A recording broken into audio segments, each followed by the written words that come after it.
আসতে চলেছে হরনাথ চক্রবর্তীর নতুন গল্প ইচ্ছে পূরণ। আর ইচ্ছে পূরণের শুটিং সেটেই রয়েছি আমরা। কি হচ্ছে, কিভাবে শুটিং হচ্ছে, কলাকুশলীরা কি বলছে, আর পরিচালকই বা কি বলছে, চলুন শুনে নিই। প্রথমত দেখুন, পুরনো ডিরেক্টরদের একটা মাস্টার স্কিল আছে, শর্ট ডিভিশনের স্কিল। আর তারপরে এরকম একজন লেজেন্ডারি মানুষ যার স্ক্রিপ্ট বোঝানো, শর্ট বোঝানো ইত্যাদিগুলো ভীষণ সুদিং এবং ভীষণ কী বলবো, একজন অ্যাক্টরের পক্ষে খুবই আরামদায়ক একটা কাজ। তো সেই আরামটা আমি এই কাজটা করতে করতে পাচ্ছি। এছাড়াও যেটা পাচ্ছি সেটা হচ্ছে মানে কি বলবো, মানে প্রত্যেক সিন বোঝানোর মধ্যে একটা মানে বিশেষ বৈশিষ্ট্য থাকে, যেটা প্রত্যেক বড় ডিরেক্টরের মধ্যে থাকে, সেটা স্যারের আছে এবং সেইটা আমাকে খুব হেল্প করছে চরিত্রটাকে পোর্ট্রে করতে। একটা বড় ইচ্ছে পূরণ হলো, যেটা হরনাথ বাবুর সঙ্গে কাজ করা। হরনাথ দাদা এতদিনের একজন পরিচালক, স্বয়ং অঞ্জন চৌধুরীর শিষ্য, আমরা সবাই জানি।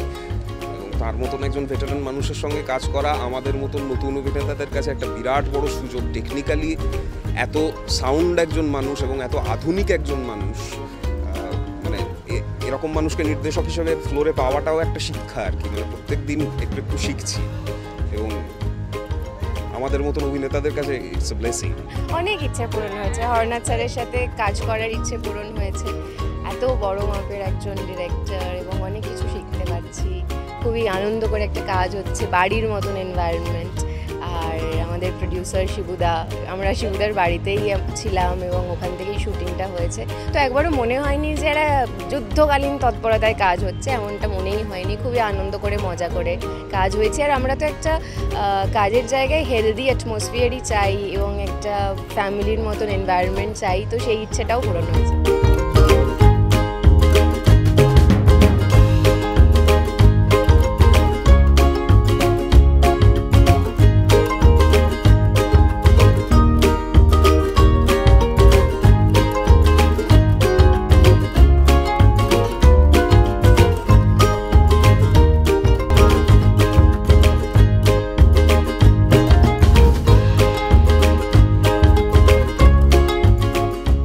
নানা কিছু চলছে ফ্লোরে, মানে আমরা অনেকেই পূর্ব সহকর্মী। আমি, দেবরাজদা, শঙ্করদা, প্রদীপদা, ঈশানী, অনিন্দিতা, আমরা সবাই খুবই মজা করছি। মানে প্রচণ্ড গরমে শুটিং করছি, 40 ডিগ্রি গরমে মে মাসে, কিন্তু সেটা আমাদের কোনোভাবেই কাবু করতে পারছে না। তার কারণ আমরা সবাই একসাথে আছি, উই আর আ টিম। দেখো, ফ্লোরে তো হ্যাঁ সে তো হয়ই, এবং রিইউনিয়ন যদি সত্যি ওইভাবে বলতে চাও তাহলে দেবরাজদার সাথে এটা আমার প্ল্যাটফর্মে এইটারই সেকেন্ড কাজ। তো ওইখানে একটা রিইউনিয়ন হয়েছে। তো আর এমনি তো দেবরাজদার সাথে দেখাই হয়, বাইরে আড্ডা হয়, গল্প হয়, সবই হয়। দর্শককে বলবো যে খুবই মজা করে, খুবই ভালোভাবে, খুবই কী বলবো আন্তরিকভাবে আমরা একটা কাজ করছি। এই কাজটির নাম হচ্ছে ইচ্ছে পূরণ। প্ল্যাটফর্ম এইটা আসবে, আপনারা সবাই মিলে দেখবেন। আপনারা যদি না দেখেন তাহলে আমাদের কোনো কাজেরই সার্থকতা নেই। তো আমি চাইবো যে এত কষ্ট করে এই গরমের মধ্যে এবং এত বড় একটা ইউনিট মিলে সবাই মিলে যে কাজটা করছি, আমার সাথে ওরক আছে, শঙ্করদা আছেন, ঈশানী আছে, সবাই আরও অনেকে আছেন, অনেক গুণী শিল্পী আছেন। প্রত্যেকে মিলে যে কাজটা করছি সেটা যাতে দর্শকেরা দেখে এবং দেখার পরে যত মানে খারাপ লাগাটাও যেন জানায় আর কি, সেইটা দেখলেই মানে আমাদের শান্তি।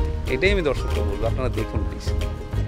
দেখো, অন্য কোথাও গিয়ে হলে আমি কি হতো জানি না, কারণ প্রচণ্ড গরম এবং তার মধ্যে আমরা আউটডোর শ্যুটও করেছি। কিন্তু শুটিংয়ে গিয়ে যদি দেখি যে স্যার এত সিনিয়র হয়েও এইভাবে দৌড়াদৌড়ি করছেন, সেখানে আমাদের আর কমপ্লেন করার মুখ নেই।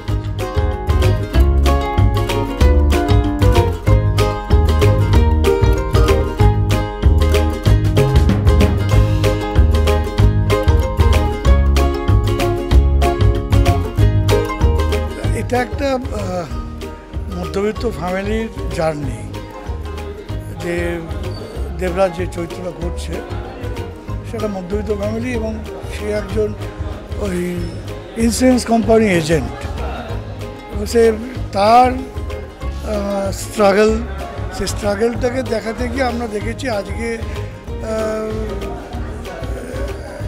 একটা মানে স্ট্রাগল যুবক এবং তার স্বপ্ন, তার ছেলে, তার স্ত্রীকে নিয়ে তার যে স্বপ্ন, সেই স্বপ্ন পূরণ করার তার যে ইচ্ছেটা, সেটা কিভাবে সে স্টেপ বাই স্টেপ এগোতে গিয়ে কোথাও গিয়ে ধাক্কা খাচ্ছে, কোথাও গিয়ে সে অপমানিত হচ্ছে, কোথাও গিয়ে সে সাকসেস হচ্ছে।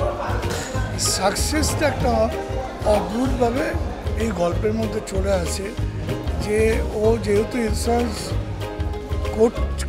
লোকের করে বেড়ায়, লোক দেখলোকে ভয় পালায়, আবার ধরবে আরেকটা ইন্স্যুরেন্স করতে, এরকম একটা লোকে হঠাৎ দেখা গেল তার পরিবর্তন, যে তার কাছে যারা ইন্স্যুরেন্স করছে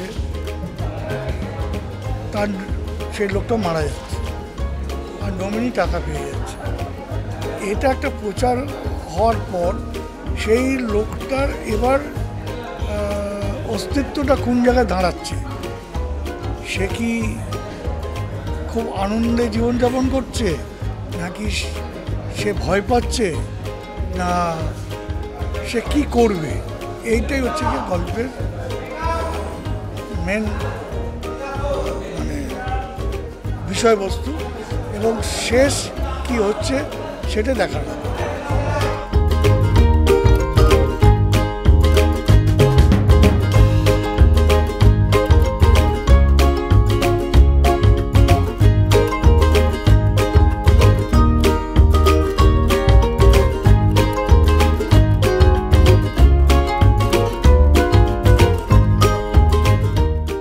চরিত্রটা একজন ব্যর্থ ইন্স্যুরেন্স এজেন্ট। এ বেসিক্যালি একজন ব্যর্থ মানুষ, সে কোনো কালেই খুব ভালো করে কোনো পলিসি বা কিছুই জোগাড় করতে পারে না। তো একটা সময়ের পরে এর জীবনে একটা মিরাকেল ঘটে, একটা পাথর বলেই দিই, পাথর থেকে ওর জীবনে একটা মিরাকেল ঘটে, যেখান থেকে ওর প্রচুর পলিসি হয়। এবার এই পাথর পাওয়া, পলিসি পাওয়া, অনেক পলিসি পাওয়া, তার এগেনস্টে অনেকগুলো লোকের মৃত্যু, এই সমস্তটা ওকে আবার মানে রিথিঙ্ক করায় যে ব্যাপারটা ঠিক হচ্ছে কি, এই ঠিক হচ্ছে কি না এটা ভাবতে ভাবতেই ও জীবনের আরেকটা স্তরে উন্নীত। তো এই স্তর অ্যাটলিস্ট 3টে স্তরের গল্প, মানে অপুর জীবনে, আমার চরিত্রের নাম অপূর্ব, এই অপূর্বের জীবনে অ্যাটলিস্ট 3টে স্তরের গল্পটা এই ইচ্ছে পূরণ বলে।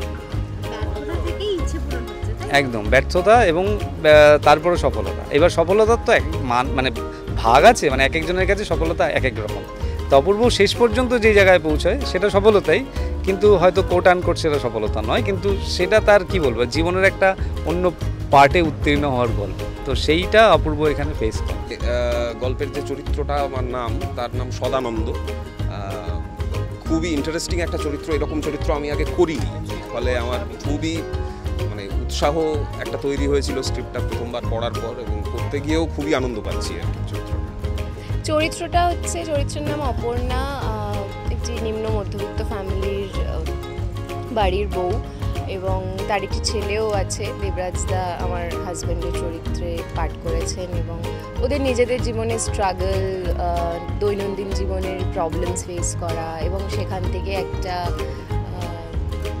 ইচ্ছে পূরণ ঘটার দিকের যাত্রা, এবং তার জন্য কি টার্ময়েল, তার জন্য কি ডিফারেন্সেস তৈরি হওয়া, এইগুলোর মধ্যে দিয়ে যাওয়া। এবং চরিত্রটা খুবই সুন্দর একটা চরিত্র, আমাদের বাড়ির মায়েরা যেমন হয় ওরকম একটা চরিত্র, যে মুখ বুঝে সবটা করে, কিন্তু যদি খুব প্রবলেম হয়, যদি অন্যায় কিছু দেখে, সেখানে সে তার নিজের পয়েন্ট অফ ভিউটাও রাখে, নিজের কথাটাও বলতে পারে। অভিজ্ঞতা দেখো, এই এমন কোনো ক্যারেক্টার নয় যে ক্যারেক্টার করার জন্য বিশেষ অভিজ্ঞতা দরকার আছে। সহজ ক্যারেক্টার, কিন্তু হ্যাঁ ক্যারেক্টার প্রচুর লেয়ার্স আছে, মানে এত লেয়ার্স আছে এরকম ক্যারেক্টার আমি আগে কখনো করিনি। তো সেই জায়গা থেকে আমি কৃতজ্ঞ যে হরনাথবাবু আমার কথা ভেবেছেন, এবং প্ল্যাটফর্ম 8-এ আমি এরকম একটা খুবই ভালো চরিত্র করতে পারছি। এবং জানি না কীভাবে দর্শক বলবে যে শেষ পর্যন্ত আমি কেমন পোর্ট্রে করতে পেরেছি, কিন্তু আমার নিজে করে খুব ভালো।